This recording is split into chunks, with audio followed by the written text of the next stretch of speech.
Z, what were you trying to do with Franks defensively, and just what enabled him to have the night that he did?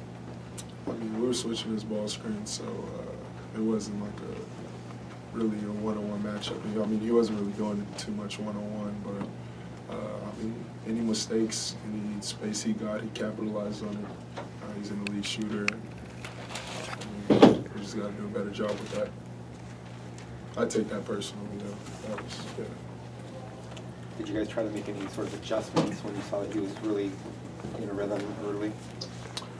Yeah, I mean, we miscommunicated on a couple of ball screens. He got some error on a couple inbounds plays that we just didn't show. I was trying to trail him.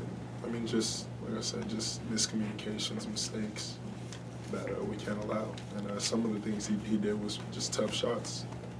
And, I mean, you went with him, but obviously keeping his numbers down probably would have helped us. Yeah, but just sometimes it's just one of those nights where a guy gets a hot hand, and even when you do put a hand in his face, he's just going to make it. I think it was a mixture of a couple things. Like I said, a couple of his shots were contested, deep, and I mean, when a guy's hitting shots like that, those are the ones you can live with. But he got some easy stuff. He got some layups, got some transition stuff. Like I said, some inbound stuff, and those are the things we got to clean up. Among your losses this season, where does this one rank? No loss is a good loss to me. I've taken every loss very personally, but like I said, obviously we don't want to lose, especially with the momentum that we had coming into the game and the team we got coming in Saturday. But I mean, we can't win every game as much as I really want to. And, we gotta focus on the next one. But they'd only won 5 games. They lost 5 in a row, only won 1 conference game. That was at home against Cal. Yeah. Hadn't beaten anybody on the road. I mean, doesn't this one sting more maybe just because of that? I mean, yeah, it's going to sting, but you got to realize the way the game of basketball works, some teams like that see this as a Super Bowl to compare it to any sporting event. But like I said, they're going to come in extremely ready to play, knowing that what we have at stake, knowing the circumstance, and knowing that this could be a highlight of their season. And it's up to us to stop that, and tonight we didn't do that. Along those same lines, you think you overlooked Washington State, with Washington coming in and out? No, I don't think we overlooked them. I just think we didn't play well. Like I said, if you look at our shooting percentages, we didn't make shots by any means. Like I said, it's kind of tough when you dig yourself a hole like that, and you're playing catch up the entire game. So I mean, I've been in this situation, and I mean, like I said, it's a lot of stuff we could harp on and say that's the cause of why we played this way. But all in all, I mean, numbers don't lie. We didn't make shots. We didn't defend well enough, and it's pretty much on us. With the struggles from the line, maybe like a domino effect from just not shooting well from the field? I don't know. I guess it's possible, but I mean, we didn't shoot well just regardless. We didn't shoot well from the line. We didn't shoot well from 3. We didn't shoot well from 2, and we let them shoot a very high percentage, which is something that's unacceptable. That's personal, so we just didn't do our job. This game is really similar to the Princeton loss in a lot of different ways. Is there some truth to the idea that a team can get too high or too up on themselves? I think, like I said, it's very possible. In this instance, I don't know if that's what got us.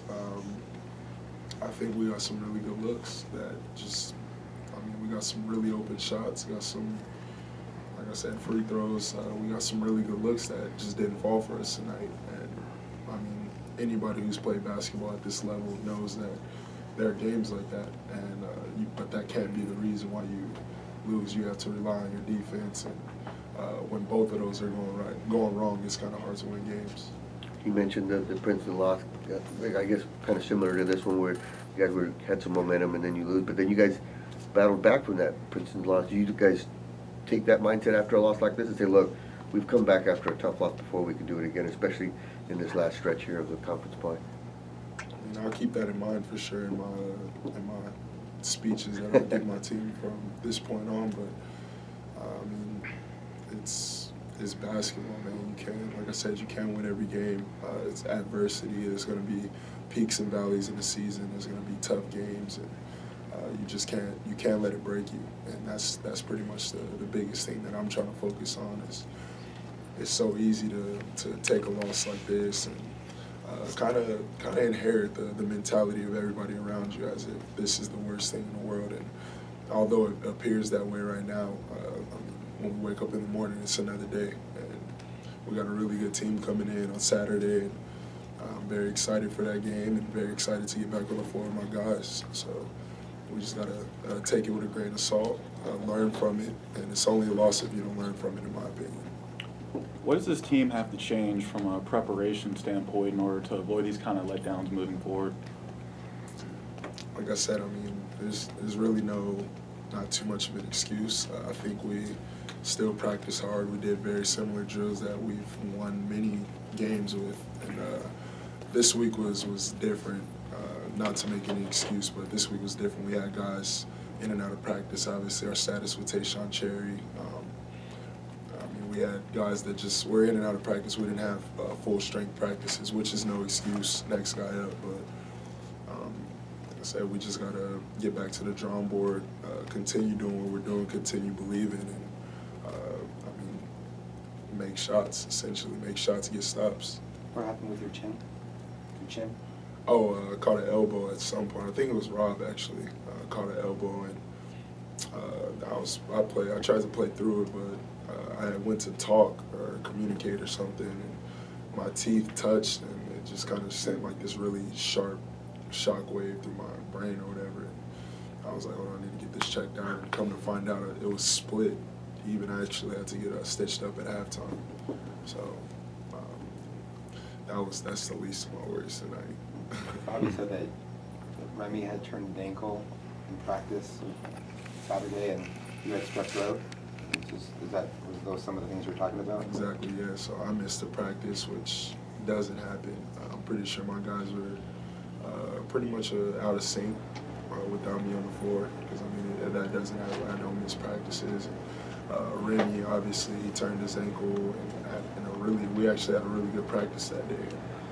He ended it with a turned ankle. And, like I said, it's kind of a next guy up mentality. So I mean, if you factor in all those guys being out, it's kind of hard to have really high-level practices when your core guys are battling certain situations. And, like I said, it's pretty much just a situation we had to get through, but no excuse for how we played tonight.